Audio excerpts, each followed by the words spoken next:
कहानी की शुरुआत में हम नील नाम के एक आदमी को देखते हैं जो हॉस्पिटल के अंदर घुसा। वो बड़ी तेजी से एक कॉरिडोर से दूसरे में घूम रहा था जब तक उसे हॉस्पिटल का पीछे वाला दरवाजा नहीं मिल गया। उसने यूनिफॉर्म पहनी हुई थी तो किसी ने भी उस पर शक नहीं किया। सब लोग उसे हॉस्पिटल स्टाफ ही समझ रहे थे। बाहर निकलते ही उसने बिना रुके एक एम्बुलेंस चुरा ली और शहर की सड़कों में ड्राइव करता हुआ निकल गया, जैसे ये तो उसका रोज का काम हो। इसी दौरान क्रिस नाम के एक आदमी ने एक कंस्ट्रक्शन सप्लायर से बहुत सारे एक्सप्लोजिव खरीद लिए। उसके चेहरे पर एक शिकन तक नहीं थी, जैसे वो सिर्फ अपना काम निपटा रहा हो। इसके बाद हम माइकल को देखते हैं जिसने एक चोरी किए हुए टो ट्रक में अपने साथी वाइंग्रो को बिठाया। ये साफ था कि कुछ तो बड़ा होने वाला है। अब इनका पांचवा साथी त्रेहो जो एक आर्मर्ड कार का पीछा कर रहा था, उसने रेडियो पर बाकी सबको अपनी एग्जैक्ट लोकेशन के बारे में बताया। क्रिस थोड़ी देर बाद एम्बुलेंस में नील के साथ आ मिला। अब इन पांचों ने मास्क पहन लिए ताकि कोई उनका चेहरा न देख पाए। नील ने एम्बुलेंस को अचानक रोड के बीच में रोक दिया, जिससे पीछे आ रही आर्मर्ड कार को भी रुकना पड़ा। अगले ही सेकंड टो ट्रक ने जोर से आकर आर्मर्ड कार में टक्कर मारी, जिससे गाड़ी घूम गई और ड्राइवर ने कंट्रोल खो दिया। अब आर्मर्ड कार घूमकर एक डीलरशिप के पार्किंग लॉट में घुस गई थी और वो वहां खड़ी हुई कई गाड़ियों से टकरा गई। एक गार्ड ने तुरंत रेडियो उठाकर मदद मांगने की कोशिश की, लेकिन उससे पहले ही टीम ने एक्सप्लोजिव सेट कर दिए। पिछला दरवाजा धमाके के साथ उड़ गया। आसपास खड़ी सभी गाड़ियों के शीशे तक टूट गए। इस अचानक हुए हमले से तीनों गार्ड सुन्न पड़ चुके थे और जल्दी से चोरों ने उन्हें बाहर निकलने पर मजबूर किया। क्रिस जल्दी से गया और गाड़ी के अंदर एक के बाद एक एनवेलोप चेक करने लगा। वो लोग जानते थे कि किसी भी वक्त पुलिस आ सकती है। आखिरकार क्रिस को वो एनवेलोप मिल गया जिसके लिए पूरा खेल रचा गया था। त्रेहो ने पुलिस के आने से पहले ही सड़क पर स्पाइक्स बिछा दी। वाइंग्रो गार्ड्स के हिलने डुलने से चिढ़ गया क्योंकि उसे लगा कि वो जानबूझकर उसकी बात नहीं मान रहे। उसे यह एहसास ही नहीं हुआ कि धमाके की वजह से शायद वो लोग अभी सुन नहीं पा रहे होंगे। गुस्से में आकर वाइंग्रो ने एक गार्ड को गोली मार दी। दूसरा गार्ड जैसे ही अपनी बंदूक की तरफ बढ़ा तो वाइंग्रो ने उसे भी मार डाला। फिर उसने तीसरे गार्ड पर बंदूक तानी और जैसे ही उसके साथी ने कहा, उसने उसे भी मार दिया। अब क्रिस को एनवेलोप तो मिल ही गया था, तो बिना एक भी सेकंड बर्बाद किए वो लोग एम्बुलेंस की तरफ भागे। त्रेहो ड्राइविंग सीट पर बैठा और एम्बुलेंस तेज रफ्तार से आगे बढ़ी। पीछे सब लोगों ने अपने कपड़े बदले, मास्क और गियर हटाकर एकदम नॉर्मल लोगों जैसे दिखने लगे। कुछ ही पलों में पुलिस के सायरन सुनाई देने लगे। पुलिस की शुरुआती गाड़ियां स्पाइक स्ट्रिप को देख नहीं पाई और 3-4 गाड़ियां क्रैश हो गई, जिस वजह से पूरी सड़क ही ब्लॉक हो गई। अब पुलिस वाले पैदल ही चोरों को आसपास ढूंढने लगे। तब तक चोरों की इस टीम ने थोड़ी दूर जाकर एम्बुलेंस को छोड़ दिया था। एम्बुलेंस के अंदर भी उन्होंने बम लगा दिया था ताकि धमाके में उनके सारे हथियार और सबूत गायब हो जाएं। शाम को नील अपने मनी लॉन्ड्रिंग एक्सपर्ट नेट से मिला। एनवेलोप खोलने पर उन्हें कंपनी के करोड़ों रुपए के बॉन्ड मिले। ये कंपनी एक करप्ट बिजनेसमैन की है। नील ने सोच लिया था कि इन बॉन्ड्स के बदले में उस बिजनेसमैन से बहुत पैसा वसूलेगा। अब नेट ने कहा कि एक और काम है। केल्सो नाम का एक आदमी है, $10 मिलियन देने को तैयार है वो। ये सुनते ही नील ने कहा कि जल्दी से मीटिंग कराओ फिर उसके साथ। दूसरी तरफ डिटेक्टिव विंसेंट क्राइम सीन पर पहुंचा और उसने अपनी टीम के साथ सुराग ढूंढने शुरू कर दिए। चेक करने पर पता चला कि इस्तेमाल की गई सारी गाड़ियां चोरी की थी। एक आदमी जो उस समय वहां मौजूद था, उसने बताया कि मैंने चोरों के मुंह से स्लिक नाम सुना था, लेकिन किसी का मुंह नहीं देखा। सीन पर बिखरे मलबे को देखकर विंसेंट ने पूरा हिसाब लगाया कि क्या क्या हुआ होगा। उसका कहना था कि ये ऐरे गहरे चोर नहीं है, बहुत चालाक हैं। खैर, इसके बाद हम सभी चोरों को एक साथ खाना खाते हुए देखते हैं। वाइंग्रो बाकी सबको समझाने की कोशिश कर रहा था कि गार्ड्स को मारना जरूरी था, लेकिन इस बात पर नील का गुस्सा फूट पड़ा। उसने वाइंग्रो के सर को जोर से टेबल पर दे मारा। नील का कहना था कि अगर तू पुलिस वालों को ना मारता तो ज्यादा इंटरेस्ट ना लेते वो। अब उनके अपने लोग मरे हैं, घुस घुस के इन्वेस्टिगेट करेंगे। नील को अभी भी बहुत गुस्सा आ रहा था। उसने बाहर जाकर वाइंग्रो को और मारा, यहाँ तक कि उसने बंदूक भी निकाल ली उसे मारने के लिए। पर तभी एक पुलिस की गाड़ी वहां से गुजरी और नील को रुकना पड़ा। पुलिस की गाड़ी जाने के बाद जब टीम ने मुड़कर देखा तो वाइंग्रो वहां से गायब हो चुका था। अगले दिन विंसेंट और उसका पार्टनर एक गैराज में पहुंचे। इस दुकान का मालिक उनका खबरी था। उनके बीच काफी देर तक बहस चली। जेल की धमकी मिलते ही खबरी ने बता दिया कि आज मेरा एक भाई रात को कोरिया टाउन में नील से मिलेगा। वहीं इस वक्त नील केल्सो से मिला, जिसने बताया कि वो एक बैंक को लूटना चाहता है। उसे खबर मिली है कि कुछ दिनों बाद उनकी तिजोरी में 10 मिलियन कैश पड़ा होगा, यानी लगभग 90 करोड़ रुपए। नील को पहले तो ये आइडिया थोड़ा रिस्की लगा, लेकिन फिर केल्सो ने बताया कि भाई देख, मैं हैकर हूँ, अलार्म को 15 मिनट तक बंद कर सकता हूँ, इतने में तो तू और तेरे लोग वहां से निकल जाएंगे। ये सुनकर नील काम करने के लिए मान गया।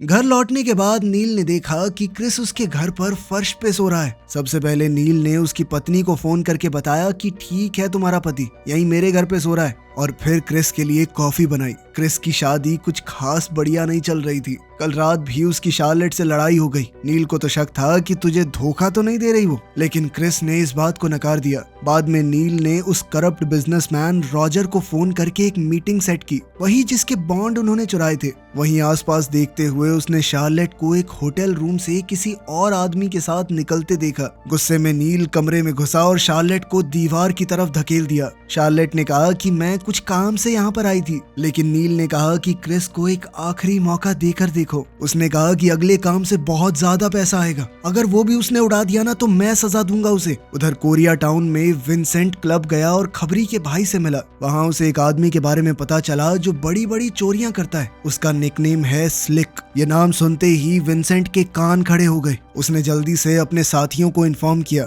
अब एक खाली ड्राइव इन थिएटर में नील रॉजर के ड्रॉप मैन से मिला और गाड़ियों में बैठे बैठे बात शुरू हुई। तब एक आदमी चुपके से पास आया और नील पर गोली चलाने की कोशिश की, लेकिन छुपे हुए क्रिस ने पहले ही बता दिया और नील ने गाड़ी रिवर्स में डालकर आदमी की टांग कुचल दी। इधर नील गाड़ी आगे बढ़ाता रहा, उधर क्रिस ने पीछे से फायरिंग शुरू कर दी। ड्रॉप मैन ने भी तुरंत रफ्तार बढ़ाई और अपने साथी को वहीं छोड़कर निकल गया। पीछे रह गए कातिल ने नील की गाड़ी पर गोली चलाने की कोशिश की, लेकिन तभी नील और क्रिस दोनों ने एक साथ फायरिंग शुरू कर दी। गोलियों की बारिश के बीच नील ने सीधा गाड़ी उस आदमी पर चढ़ाकर उसे कुचल दिया। थिएटर से निकलता हुआ ड्राइवर लगभग बच ही गया था, लेकिन माइकल ने सही वक्त पर निशाना लगाया और उसे गिरा दिया। सब कुछ शांत होने के बाद नील ने पेमेंट का एनवेलोप खोला तो उसके चेहरे का रंग बदल गया। अंदर पैसों की जगह सिर्फ बेकार कागज भरे हुए थे। गुस्से और नफरत से भरे हुए नील ने तुरंत रॉजर को कॉल किया, डील कैंसिल की और कसम खाई कि तुझे तो जिंदा नहीं छोड़ूंगा। उस रात नील और उसके दोस्त अपनी पत्नियों और बच्चों के साथ डिनर करने बैठे, बिना ये जाने कि पुलिस उन पर नजर रखे हुए थी।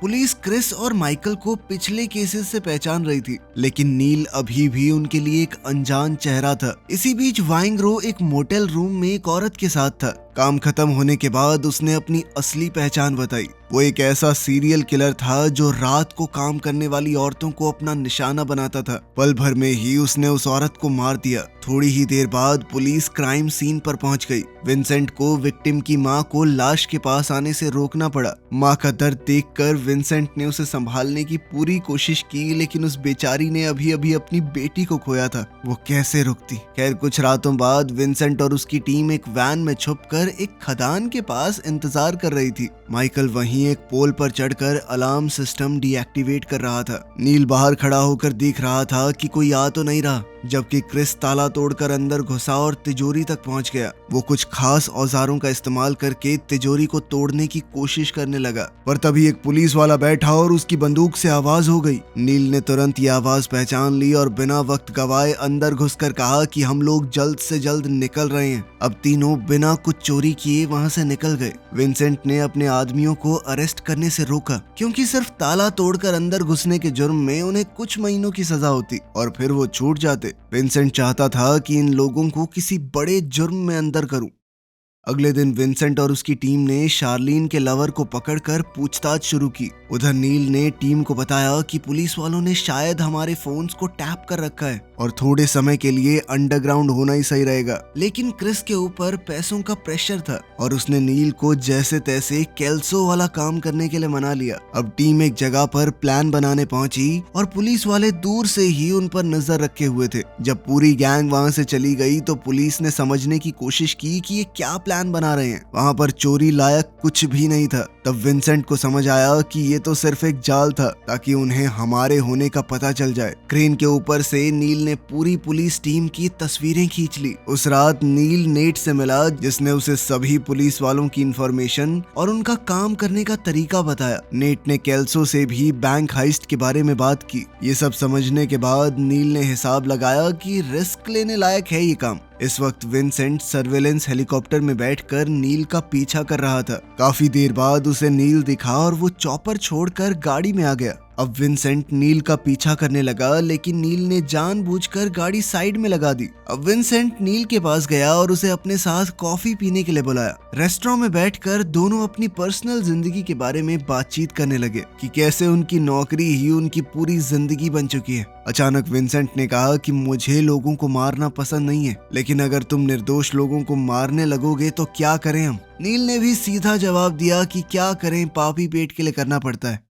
अगली सुबह विंसेंट जब स्टेशन पहुंचा तो वो बहुत गुस्से में आ गया, क्योंकि अभी अभी उसे पता चला था कि नजर रखने के बावजूद भी नील और उसकी टीम गायब हो चुकी है। असल में वो अब बैंक के पार्किंग लॉट में काम कर रहे थे और अब बैंक को लूटने की तैयारी शुरू हो चुकी थी। उसी वक्त वाइंग्रो उस बिजनेसमैन रॉजर के ऑफिस में पहुंचा और एक डील ऑफर की। बाद में नील क्रिस और माइकल को रेस्टोरेंट में ले गया, जहां उसने डोनाल्ड को पहचान लिया, जो उसका पुराना जेल का साथी था और अब वो पैरोल पर इस रेस्टोरेंट में काम कर रहा था। उसी वक्त त्रेहो का कॉल आया और उसने बताया कि पुलिस मेरा पीछा कर रही है, इसीलिए वो इस चोरी में शामिल नहीं हो पाएगा। अब नील ने तुरंत डोनाल्ड से कहा कि ये काम है, करेगा, और डोनाल्ड ने भी बिना ज्यादा सोचे हाँ कर दी। बाहर निकलते वक्त डोनाल्ड ने अपने बॉस को धक्का दे दिया, क्योंकि वो हमेशा उसे नीचा दिखाता था। कुछ ही देर में नील, माइकल और क्रिस अलग अलग दरवाजों से बैंक में घुस गए। पोजीशन लेने के बाद क्रिस ने गार्ड को पीटना शुरू कर दिया और उसे बांध दिया,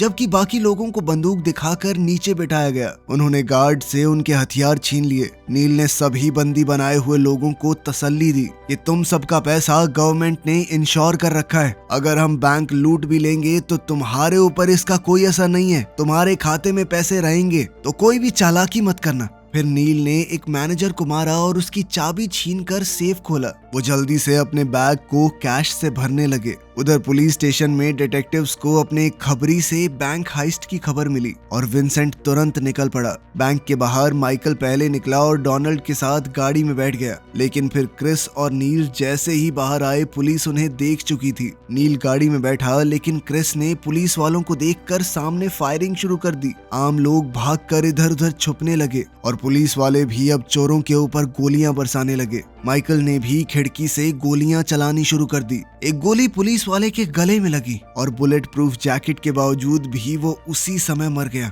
विंसेंट अपने दोस्त के पास भागा और इसी मौके का फायदा उठाकर क्रिस गाड़ी में घुसा। डोनाल्ड ने गाड़ी भगा दी, शूटआउट जारी रहा और गाड़ी के शीशे टूट गए। जल्द ही डोनाल्ड ने गाड़ी से अपना कंट्रोल खो दिया, क्योंकि टायरों पर गोली लगने से वो फट चुके थे। एक गोली सीधा डोनाल्ड के सर में जा लगी और गाड़ी कंट्रोल से बाहर होकर क्रैश हो गई। नील, माइकल और क्रिस को मजबूरन गाड़ी छोड़नी पड़ी। पुलिस ने रोड ब्लॉक कर रखा था और फायरिंग फिर से शुरू हो गई। कई पुलिस वाले मारे गए और गाड़ियां बर्बाद हो गई। क्रिमिनल्स आगे बढ़ते रहे, छुपते छुपाते निकलने का रास्ता ढूंढते रहे। माइकल एक और डिटेक्टिव को मारने के बाद अलग हो गया। वहीं क्रिस रोड ब्लॉक के पास पहुंच गया, लेकिन साइड से आते हुए पुलिस वाले को नहीं देख पाया और उसके कंधे में गोली लग गई। नील ने कुछ और पुलिस वालों को मार दिया और आखिरकार लड़ाई खत्म हुई। नील ने क्रिस को संभाला और दोनों जल्दी से ग्रोसरी स्टोर के पार्किंग लॉट में पहुंचे। इस दौरान नील पीछे आते हुए पुलिस वालों पर फायरिंग करता रहा और शहर का ये हिस्सा चिल्लाते हुए लोगों से भर गया। विंसेंट पूरी कोशिश कर रहा था कि घबराए हुए आम लोगों को फायरिंग एरिया से दूर ले जा सके, ताकि कोई भी आम इंसान जख्मी ना हो। विंसेंट उन्हें हाथ से इशारा करके फायरिंग लाइन से दूर भेज रहा था।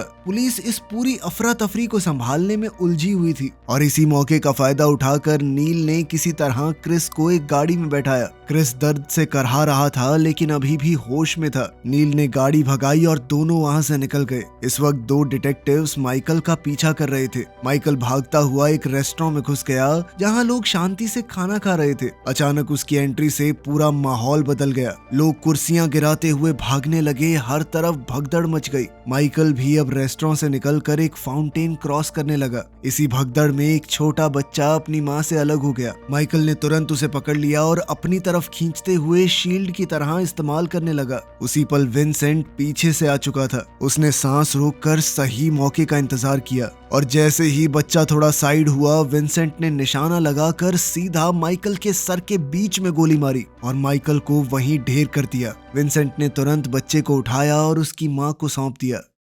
जब इस हाइस्ट की खबर न्यूज चैनल पर चलने लगी तो डोनाल्ड की गर्लफ्रेंड को उसकी मौत का पता चला। वो तो जानती भी नहीं थी कि डोनाल्ड ऐसा कुछ कर रहा है। उधर शार्लीन भी टीवी देखकर समझ चुकी थी कि उसका पति बहुत बड़े खतरे में है। नील क्रिस को अपने पुराने डॉक्टर दोस्त के पास ले गया। डॉक्टर ने गोली निकाली, जख्म साफ किया और दवाई दी। उसने बताया कि गोली ने हड्डी तोड़ दी है, इसे आराम की जरूरत है। नील ने सिर्फ इतना सुना और तुरंत मना कर दिया। उसने कहा कि अभी वक्त नहीं है आराम करने का। अब उन्होंने डॉक्टर से कुछ कपड़े लेकर अपना होलिया बदला और फिर नील ने क्रिस को समझाया कि नेट तुझे लेने आएगा, हमें शहर छोड़ना पड़ेगा, लेकिन तब तक छुप कर रहना। नील को अब एक नया प्लान बनाना था, क्योंकि उसे पूरा यकीन था कि त्रेहो पुलिस के साथ मिल चुका है। उसने यहाँ से निकलने का पूरा प्लान बता दिया होगा। लेकिन क्रिस कहने लगा कि मैं शार्लीन और अपने बच्चे के बिना कहीं नहीं जाऊंगा। उसकी आवाज में दर्द और जिद दोनों थे। नील ने उसे ठंडे दिमाग से समझाया कि शार्लीन को कोई नहीं कुछ करेगा, उसे साथ लेके जाएंगे तो ज्यादा बड़ा खतरा है। उसी वक्त शार्लीन अपने लवर को फोन करके कह रही थी कि मुझे और मेरे बच्चे को कहीं दूर ले चलो। वहीं नील चुपके से त्रेहो के घर में घुसा।